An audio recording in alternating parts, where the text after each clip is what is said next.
मैं ये यतीमा चेतनानंद के पास चलूंगा, फिर आता हूं आप लोगों के पास। पूरी दुनिया में मैं एक बड़ा वेजिटेरियन टाइप का सवाल रखता हूं, उसमें लड़ाई झगड़ा ना हो, बहुत सात्विक सवाल। पूरी दुनिया में चले जाइए, नदीम साहब सवाल तो माँ यति चेतनानंद से पूछ, लेकिन आप भी उस पर गौर करिएगा। अमेरिका लोकतांत्रिक देश है, वो थियोक्रेटिक स्टेट नहीं है, धर्म आधारित राज्य नहीं है, ठीक। इंग्लैंड भी धर्म आधारित राज्य नहीं है यतीमा, लेकिन वहां का जो बहुसंख्यक आबादी का धर्म है, ठीक,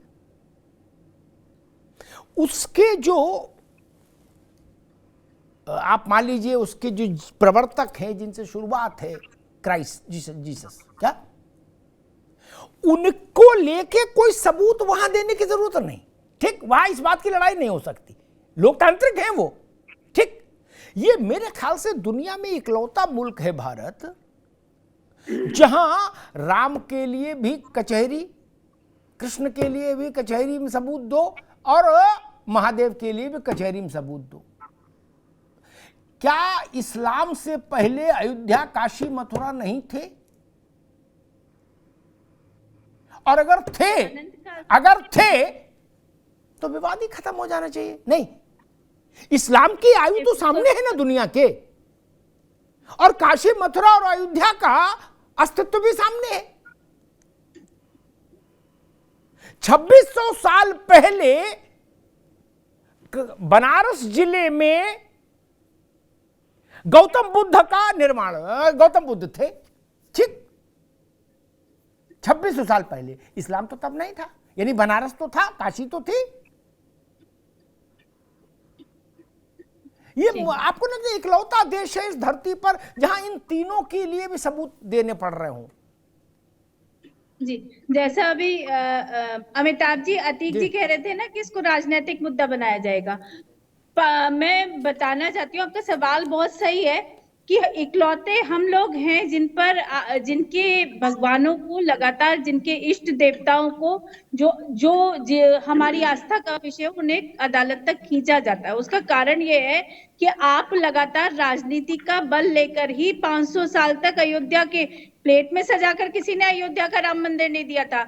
500 साल के खूनी संघर्ष के बाद राम मंदिर मिला था, और ये तय है कि आप चैनल्स की डिबेट पर कृष्ण के नाम को विवादित बना के कोर्ट जाते हैं।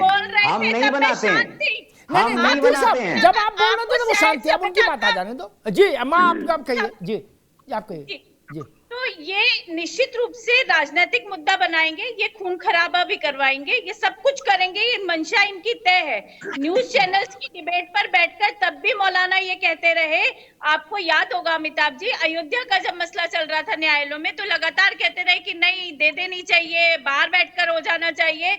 इवन देश के सर्वोच्च न्यायालय ने ये कहा कि आप, समय दिया गया बाकायदा कि आप इस समय सीमा के अंदर समझौता कर लीजिए, लेकिन ये हो नहीं पाया क्योंकि इनकी मंशा मैलिफाइड थी। और आज जो सवाल आप खड़ा कर रहे हैं कि आखिर जब आपको डर नहीं है कि आपने कोई चोरी की है, आपने किसी के घर पर कब्जा किया है, तो सर्वे करा लीजिए। घर आपका तो आपके हिस्से में, घर हमारा तो हमारे हिस्से में। सर्वे कराने के पीछे का डर यही है कि घर तो हमारा है, लेकिन उस पर काबिज होकर आप बैठे हुए हैं और आप लगातार एक झूठ प्रचारित कर रहे हैं। और वर्शिप एक्ट की कोई मान्यता नहीं है क्योंकि सुप्रीम कोर्ट अपनी गाइडलाइन में बिल्कुल स्पष्ट कर चुका है, लेकिन आप हर बार किसी भी न्यूज चैनल पर बैठते हैं और वर्शिप एक्ट को उठाकर गाने लगते हैं। 91 में गौरी शंकर की जो पूजा रोकी गई, वो सपा सरकार ने रोकी, और ये कहकर रोकी कि लॉ एंड ऑर्डर को खतरा है। आप लगातार हम पर दबाव बनाए रहे सिर्फ राजनीतिक लोगों के बल पर, और वो राजनीतिक लोग जिनकी मंशा में गद्दारी थी हमारे साथ, जो वोट तो हमारे चाहते थे, लेकिन वो चाहते थे कि तुष्टीकरण की राजनीति करते रहे और लगातार आप लोगों की वोट लेते रहे। लेकिन अतीक साहब, मैं आपको बताना चाहती हूँ कि अब सिनेरियो बदल चुका है, भारत की आत्मा बदल रही है, भारत का मन बदल रहा है, भारत अपनी आस्था को, अपने विश्वास को जानता है, समझ रहा है।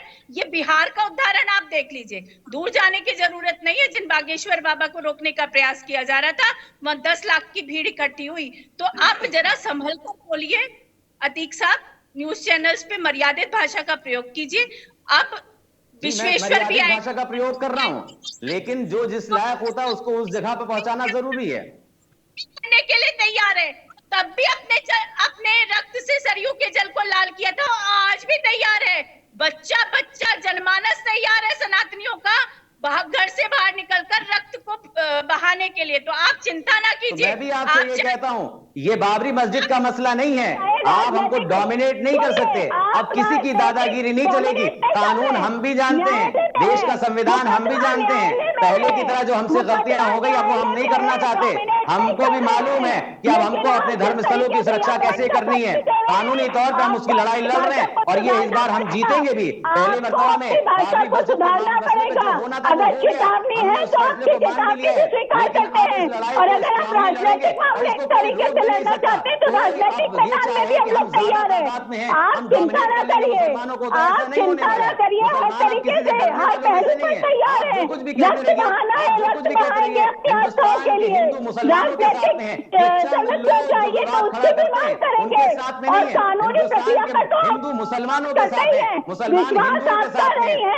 जिस दिन अयोध्या का राम मंदिर का फैसला आया उस दिन भी कुछ लोग ये बताने में लगे हुए थे कि हम अपनी नजीरों को अतीक साहब, दोनों लोग रुकिए। मैं मुफ्ती साहब के पास चलूं, लेकिन एक बात जरूर कहूंगा। राजनीतिक ताकत का शब्द जहां पर आ जाता है ना, वहां पर फिर इस बात का ध्यान रखना चाहिए। जैसे कर्नाटक का उल्लेख आया, ठीक मुफ्ती साहब, कर्नाटक में तो चुनाव का रिजल्ट 13 तारीख को आया, और ये पिछले साल मई की घटना है इस शिवलिंग जैसी संरचना का मिलने का। ठीक, इसका कर्नाटक से क्या लेना देना? ठीक, कार्बन डेटिंग की एप्लीकेशन कर्नाटक में चुनाव का नोटिफिकेशन में नहीं आया था, तब से पड़ी थी इलाहाबाद हाई कोर्ट में, पड़ी थी ना। इसका कर्नाटक से क्या लेन देन है भाई? कर्नाटक के बाद से लोग सक्रिय हो गए, और आरएसएस, और इससे आरएसएस हो भाजपा। और दूसरी चीज मैं समझना चाह रहा हूं आपसे मुफ्ती साहब, मैं आप ही पास आ रहा हूं, मुझे इस बात का भी जवाब दीजिएगा। 500 साल संघर्ष चला अयोध्या के लिए, ठीक, 500 साल लगभग, ठीक। 500 साल पहले ना तो आरएसएस थी, ना भाजपा थी, ना जनसंघ था, ना बजरंग दल था, ना कोई दल था, नहीं। तब कौन लोग लड़ रहे थे? वो जापान से आए थे जो लड़ रहे थे, जो जान दे रहे थे। वो जापान से आए थे कि यूथोपिया से आए थे? ये इसी देश के लोग थे मुफ्ती साहब। तब तो राजनीति थी नहीं, ना चुनाव होते थे। ये सारा खेल कांटा चुनाव का 100 साल का भी तो नहीं है। वहां तो लड़ाई चली 500 साल।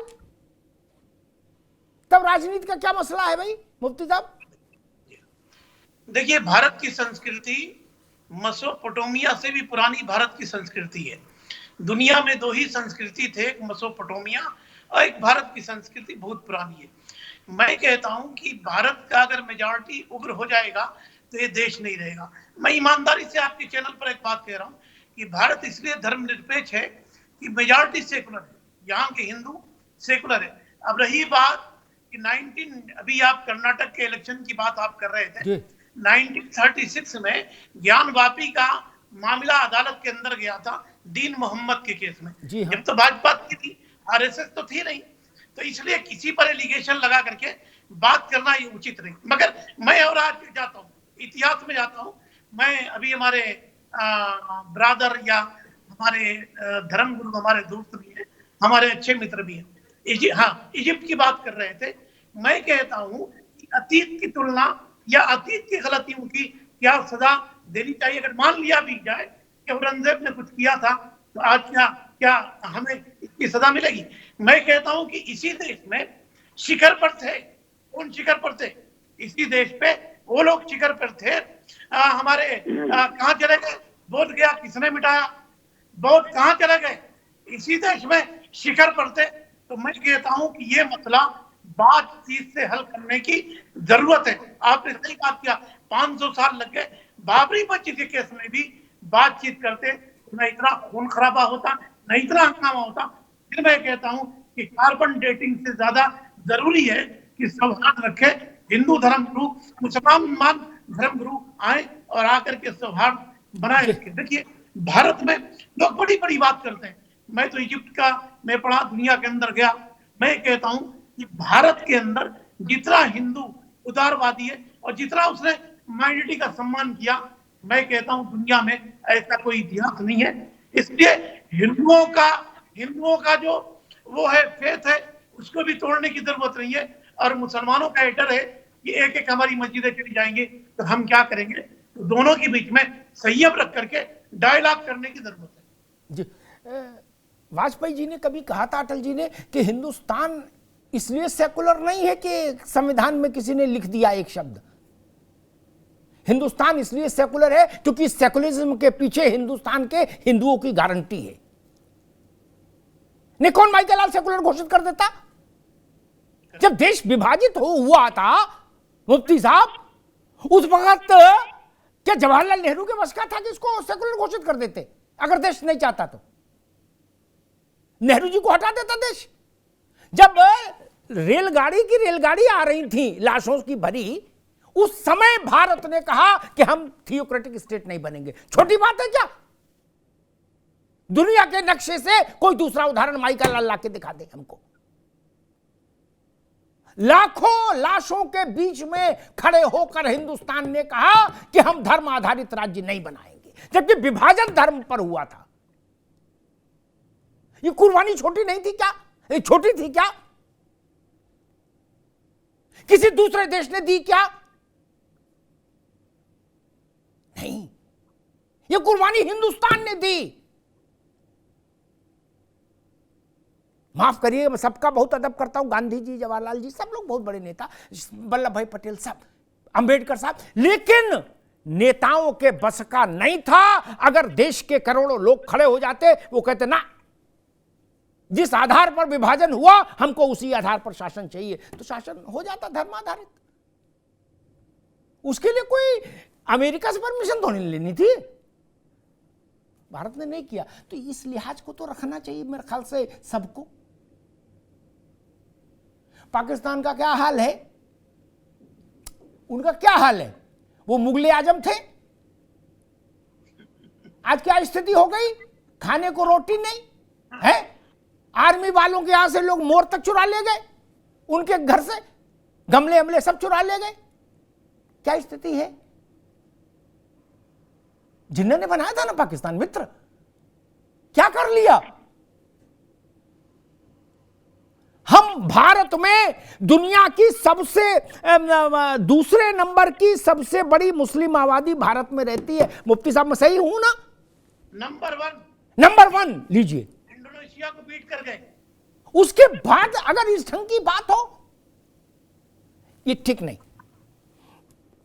अतीक साहब एक बात मुझे बताइए, आपने कहा कि हम राजनीतिक लड़ाई भी लड़ेंगे, कानूनी तक तो ठीक है, राजनीतिक लड़ाई कैसे क्या होगी, कैसे होगी?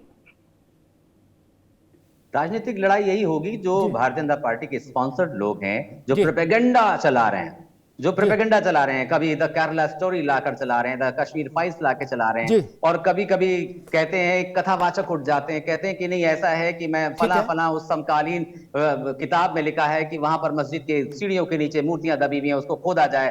कोई कहता है कि मथुरा का मामला उठाएंगे, कोई कहता है कि हिंदू राष्ट्र बनाना चाहिए, कोई कहता है कि हिंदुओं को 5 बच्चों से ज्यादा पैदा करने चाहिए क्योंकि मुसलमान ज्यादा हो जाएंगे। इस तरह के जो प्रोपेगेंडे से लड़ाई होगी वो राजनीतिक की लड़ाई होगी, क्योंकि हमें पता है कि हिंदुस्तान के हिंदू तो मुसलमानों के साथ में हैं। हिंदुस्तान के हिंदू अगर ना हो, एक मिनट अतीक साहब, ये हिंदू कितने बच्चे पैदा करें इसका लोड आप क्यों ले रहे? आप अपने धर्म में देखो, हिंदू खुद देख लेगा। नहीं, इसका लोड आप क्यों ले रहे हो? कितने बच्चे पैदा करें, 1 करे चाहे 10 करे, मैं उसका लोड नहीं, वो ज्यादा बेहतर रहेगा। इसी से संघर्ष पैदा होता है। बोले हमारे तो 8 हैं, तुम्हारे 2 से ज्यादा नहीं होने चाहिए, सोई लाठी चलती है।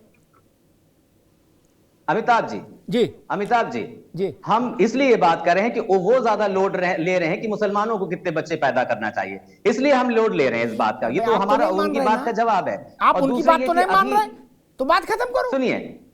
सुनिए, अभी ये हो रहा था कि भाईचारे से बात होनी चाहिए, बातचीत से बात होनी चाहिए। हम बाबरी मस्जिद के मसले पे देख चुके हैं, वहां तो वो कसम खा चुके थे, कसम राम की खाते हैं हम, मंदिर वही बनाएंगे। इसके बाद बातचीत हो सकती है क्या किसी के साथ में? जब कोई कसम खा ले, जब कसम ही खा के बैठा है कि हमको ये चीज चाहिए साम दाम दंड भेद के साथ, तो फिर बताइए किस तरह से बातचीत होगी? हम तो तैयार हैं बातचीत करने के लिए। कोई कसम खा ले कि हम कसम राम की खाते हैं, तो भाई आप कसम खाकर बैठे हैं तो कैसे बातचीत होगी? आपकी तो नियत में खोट है। हम तो तैयार थे, हम तो सारी चीजें करना चाहते थे, लेकिन आप उसी पर अड़े हैं कि हमें दे दीजिए। रावत साहब आ रहा हूं, मैं आ रहा हूं, अतीक साहब